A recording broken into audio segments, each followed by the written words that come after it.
Have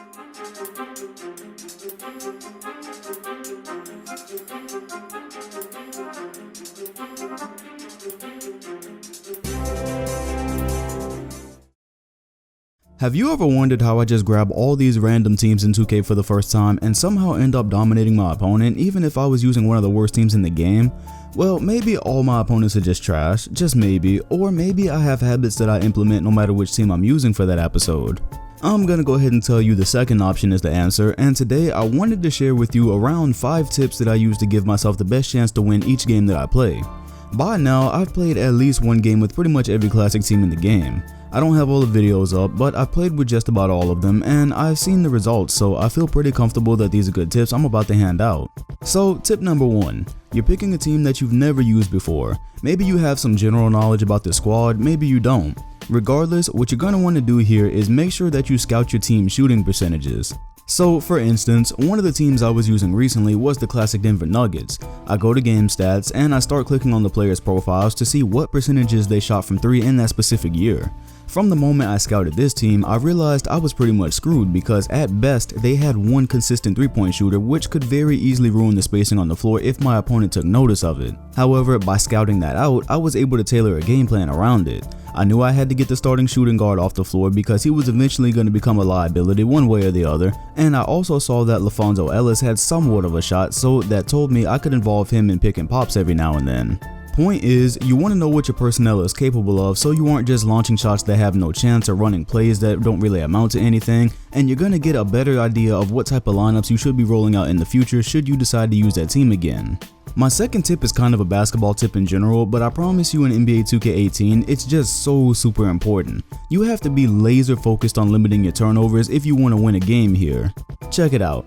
By now, I'm pretty sure you know that one of the worst features about this game is that there's pretty much a predetermined amount of turnovers that you're gonna get in any given game. That's because if you pass the ball in the paint, your big man fumbles. If you give it to a teammate and somebody's standing anywhere near him, he gets nervous and drops it. Long story short, there's gonna be a certain amount of turnovers that aren't your fault. And I know this, so especially when I'm picking a team that I've never used, my absolute number one focus is making sure that I don't contribute anything extra to that turnover count. If you do that, you're going to get frustrated, your opponent is going to start running and scoring in transition, and it just makes life even more difficult on top of the fact that you're trying to get used to a new team with so little time. So if you're really trying to get some W's online, see the floor, scope out good passes, know which passes are going to trigger a turnover animation, just anything that you can do to limit them, that's what you got to do here. Here's a tip that's applied to every 2K since I've started playing. For the love of God, stay off of the triangle and square button when you're playing defense. I know it's tempting to be one of those square mashers that swears you're trash if you don't play user defense, yet all they do is spam the steal button and try to zigzag with Steph Curry, but I'm telling you, that's the quickest way to break your entire defense down. When you press triangle, you're entering a lengthy jump animation. One way or another, if your opponent hasn't actually shot the ball, now he's able to dive in and cause your defense to rotate. Once your defense is in rotation, his chances of scoring just increase dramatically when all you had to do was stay on your feet and play good defense for the shot clock. And when you press square, it's kind of the same deal. The thing about square mashes is that they play predictable defense. Instead of trying to move their feet and stay in front of you, they just try to get to the side of where they think the ball is going to be, then they'll try to steal it. It's really easy to see when someone's doing that, and all you have to do is wait until they actually press the button. Once they've done that, you take off to the paint and it's the same rotation situation. Oh, and speaking of being in the paint, when you're contesting a shot, don't press triangle unless you're absolutely sure your opponent is about to take it up. You're much better off just holding the analog straight up and contesting the shots that way, especially because layups are so broken in this game. If you jump, 9 times out of 10, you let your opponent off the hook and you've given him a wide open layup right under the basket. Another important tip that you probably already heard from me if you watched the past video, make sure you assign the quick 4 horns flare play when you're using random teams. I made an entire video on this play and it's definitely the best play in the game in my opinion. For the longest, I used to point out teams that did or didn't have the play, and I always had a few fans on the channel telling me that you could assign plays and I had no clue how. Finally, I figured it'd be in my best interest to figure that out, and that's exactly what I did. Before you start the game, go to assign plays, view your catalog, go to 3 plays, and scroll all the way down until you see the play and assign it. Also, make sure all your best shooters on the team have a 3-point option for their play calling. Now, let me be very specific here. This play is so good that it's very tempting just to spam it, and I don't want to be responsible for completely ruining online like that guy did back in 2K13 who taught everybody how to cherry pick. I use it to kickstart my offense when I desperately need a 3-pointer and when I'm in a scoring drought and we just need a bucket. That probably falls under kickstarting the offense. Anyways, the reason it's so important to assign this play to random teams that you're using is because it always works the exact same way if you use it on the right players, which are guys that can shoot threes. It completely opens up the floor, and chances are, for whatever reason, your opponent hasn't seen this play much and he doesn't know how to guard it. For me, I've ran the play so many times throughout the year that I can recognize when my opponent is doing it, and I at least know how to throw a wrench in it. I can't always stop it, but I can definitely counter it a bit so it doesn't result in a wide open 3. And if your opponent does know how to guard it, you're immediately going to know because he's going to manually take his player that's supposed to get screened and he'll try to cheat the screen to cover the 3-point guy. That's usually when I just take the ball handler and go straight to the rim because that means he's not paying attention to the drive. But anyways, like I said, this play is not for spamming. If you do spam it, for one, that's just a really shitty way to play, but two, if you're not playing against a bum, he's quickly going to catch on and he'll get better at defending it each time. That's why I try to run the play only about once or twice a quarter, because that way you can be sneaky while he isn't used to seeing it, and by the time he realizes what's going on, it'll be too late and someone will be wide open. Plus, this can be really crucial at the end of the game when you need a 3-pointer and you don't want your opponent already knowing exactly what you're going to do because then he can just cover the 3 guy. The quick 4 horns flare play is literally the only reason I was able to pull off that win with the 71 Hawks a couple of months ago. I used it to get my shooters hot, then they started hitting everything else they took, and it's just something really good to have in your back pocket because although the team may not be familiar to you, this play will stay constant no matter who you're using.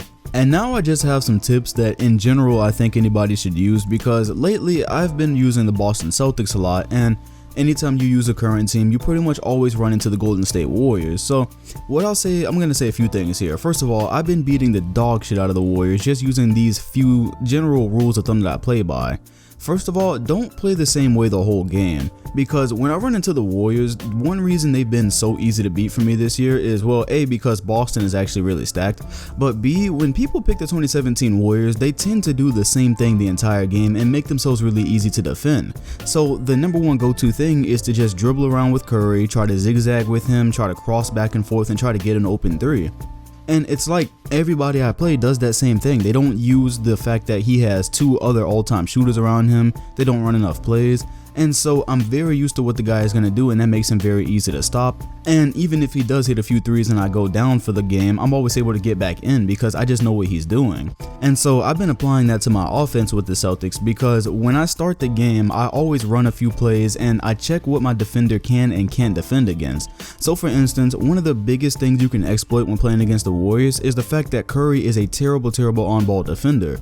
Well, if you're playing with somebody like the Celtics, that's good because you have Kyrie. And so I don't want to just go ISO with Kyrie the whole game, but I normally check in the first quarter. I run 1 or 2 ISO plays for him, or not even plays, I just ISO at the top of the key and I try to see what kind of defender he is. So is he going to double me? Is he going to bring help? And if he's not going to bring help, I can just put Curry in the torture chamber. I can get past him 9 times out of 10 and then somebody's going to come over and help, and now I have an open shooter. So then there's the type of Warrior players who won't let me do that, and they'll put Klay Thompson on Kyrie Irving, and then I'll say, okay, well now you have Curry guarding somebody else with height, so he's going to be guarding Hayward or Jaylen Brown, and now I'm just going to post you up. So I really try to make Curry a liability when I'm playing the Warriors, and that's the tip that I have for you guys, is that when you're playing against certain teams, try to see who you can make a liability. So I can name some off the top of my head. When you're playing against the 96 Bulls, believe it or not, you can definitely make Dennis Rodman a liability. That's a great team and he's good at defense and rebounding, but his offense is so bad that if you can really jam up the floor and try to kill his space when he's driving with Pippen or driving with Jordan, you can do that because Rodman will be in some really bad spots sometimes. So seeing who you can make a liability out of is very important, and also learning your opponent as quickly as you can throughout the game. So I don't really see this much anymore, but there are occasionally some players who like to double team the entire game, right? They like to call frequent double teams and they try to steal the ball from you, and those guys are really easy to figure out. So I use double teams because they're really good with Boston, but I use those sparingly. Like, say I'll defend him one way the whole game, and then when the game is close in the fourth quarter, I'll pull up my double team, and now all of a sudden he's confused because he hasn't seen it all game. But if you come from the jump ball and start doubling, you're a really easy guy to figure out. I know which passes to make, I know how to find the open guy. I can take my time and break you down throughout the whole game. I'll try to find the footage of a guy I was playing. He was using the Houston Rockets and it was a close game all the way until like the last 3 minutes, because in the very last, I let him do all kinds of work with Harden and Paul. I was defending them just straight up, and then at the very end I started doubling and I won the game by like 10 because he just didn't know what to do. So you always want to stay fluid when you're playing these games. Don't just play one way the whole game, or you're gonna get figured out by somebody who knows what they're doing. And that's about all I've got for this video. I could keep going even longer, but I think a lot of the stuff I would say is just typical basketball stuff that you have all probably already figured out, but these are all the main things that I focus on when I go into games, and it's the reason why I could just pick up a team I've never used before and be in any game that I play. So if you enjoyed this, hit the like button, comment, and sub, and hit the bell next to my name if you want notifications on future videos. Thanks for watching, and I'll see you guys on the next one.